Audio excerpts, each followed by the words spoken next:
what is mysterious here, and I mentioned it in the early part of my talk, what is mysterious here is this thing we call the psychedelic experience. Those people nailed to the ground around the campfires 50,000 years ago, they didn't know what it was.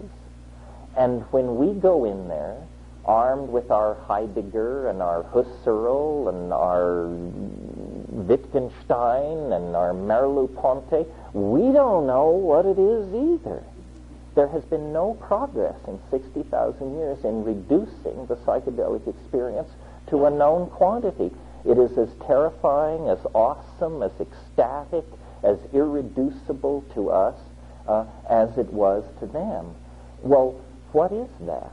As secular people, we rarely experience religious awe, especially of the uncontrollable sort. I believe that what makes the psychedelic experience so central is that it is a connection into a larger modality of organization on the planet, which is a fancy way of saying it connects you up to the mind of nature herself. The planet is not just a hodgepodge of competing species. That's the old evolutionary model. That's been obsolete for decades. The new evolutionary model is that where we see species,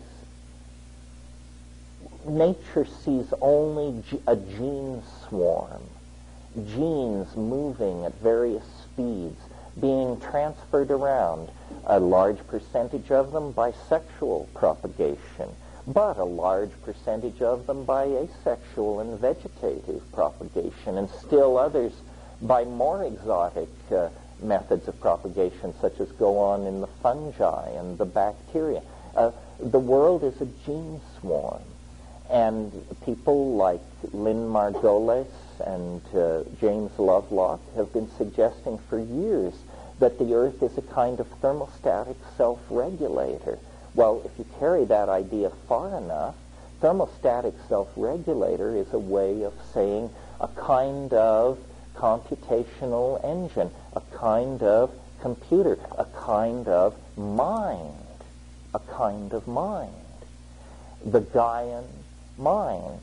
The reason those mushroom-eating, orgiastically behaving people worshipped a great horned goddess, the reason they imaged the numinous other as feminine, was because they had a connection into a kind of overarching intelligence that they instinctively and intuitively felt to be feminine. And we retain this in our languages as the idea of Mother Nature and the femininity of the land and so forth and so on. But it's just become a distant metaphor to us. I think our intelligence is a source of toxicity to nature and discomfort to ourselves unless our values are based on planetary values, are linked to the values of the rest of nature. And that means we need to fit ourselves more appropriately into the scheme of things by limiting our numbers, by limiting our extraction of natural resources and toxification of the environment. We need to realize that there is a hegemony of life on the planet, not necessarily a hegemony of intelligence.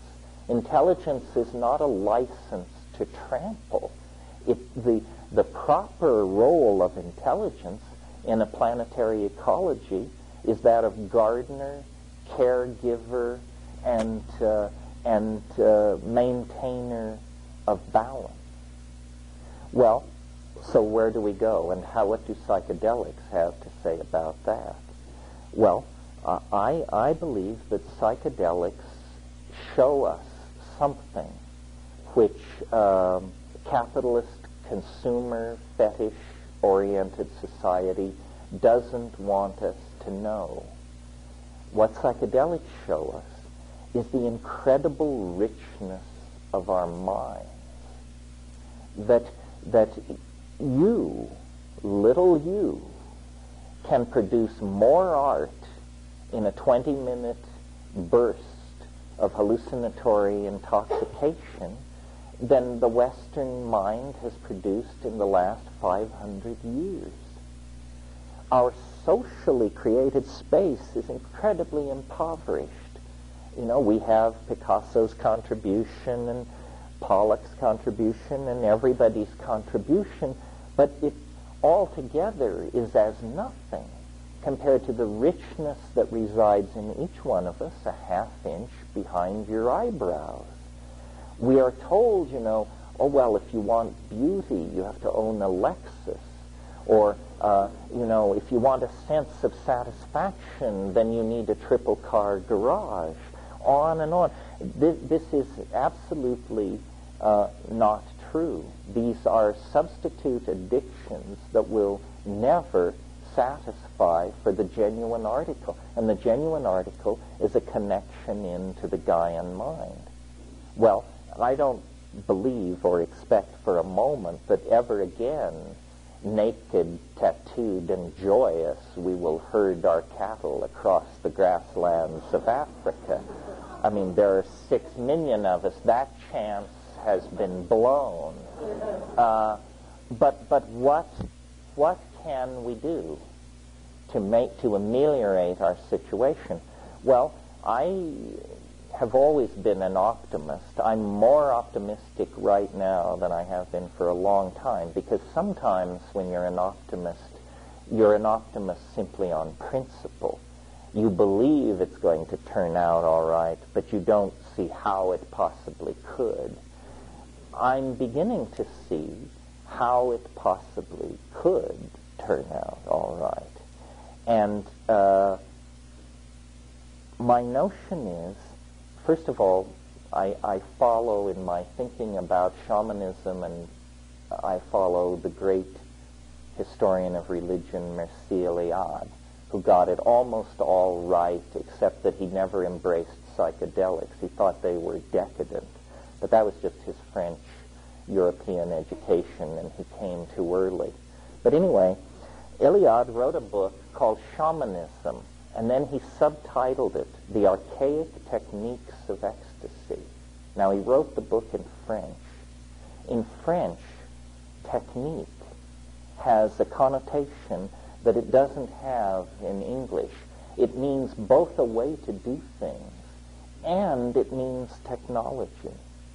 Later, the French sociologist Jacques Ellul wrote a book called Propaganda, and the little banner under which his book flew, which is printed right on the frontispiece, is he says, there are no political solutions, only technological ones. The rest is propaganda. And then he spends 200 pages explaining what he means by political solutions, technological solutions, and propaganda. By Ellul's understanding, I agree.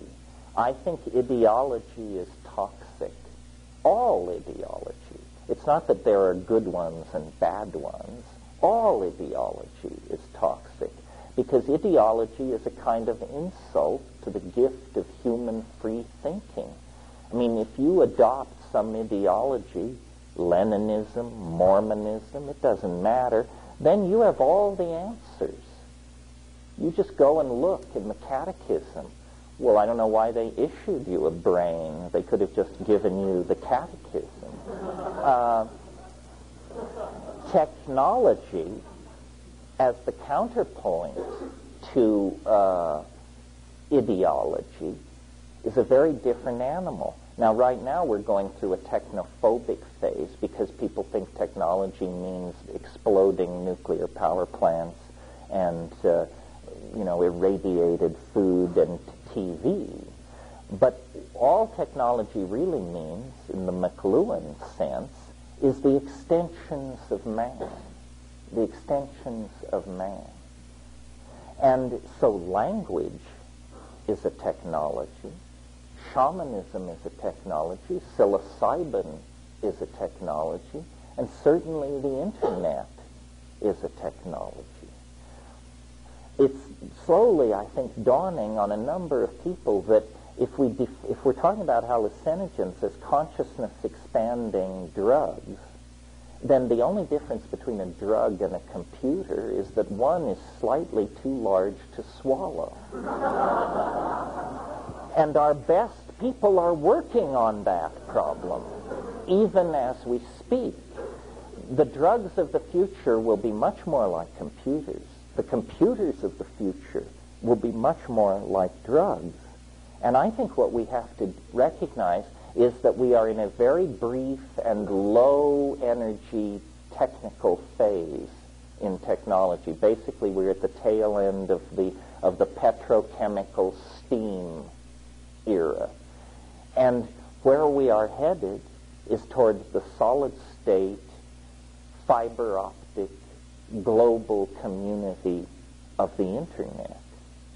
And when I was in San Francisco 2 weeks ago, the buzz was all about VRML, the virtual reality markup language whose protocols are being set now so that we will be able to build websites on the net that you can put on your helmet and walk around in.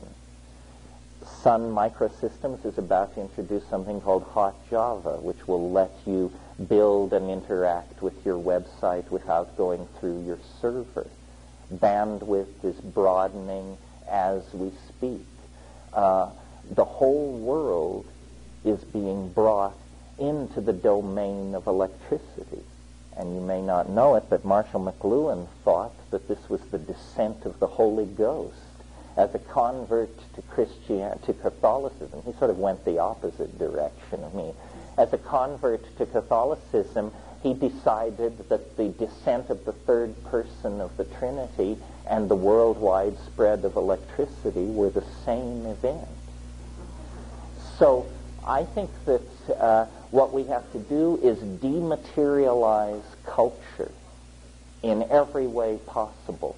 And that means pharmacologize culture, computerize culture, network culture, virtualize culture, and make of it thereby a tool for the production of our poetic flights, a technology for the putting in place of our dreams as exhibits that we can show each other.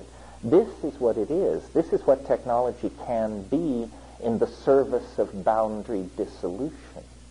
In the service of boundary maintenance, you get hydrogen bombs and sarin. In the surface of boundary dissolution, you get psychoactive substances and the Internet and sexual experimentalism, social justice, tolerance, and community. And the choice is to be made on an individual level by each and every one of us. I don't advocate a mass outbreak of psychedelic use. I think these things are a private matter. They are the only thing comparable to them in our human experience is our sexuality. And that's a private matter. Define it, how we express it, how we act it out, who we do it with, what we think about it, and what we choose to say in public about it is all in our hands. I do not think that the government, under the guise of some phony, alarmist, pseudoscientific rhetoric, should attempt to control the evolution of consciousness. After all, if these things truly are consciousness expanding,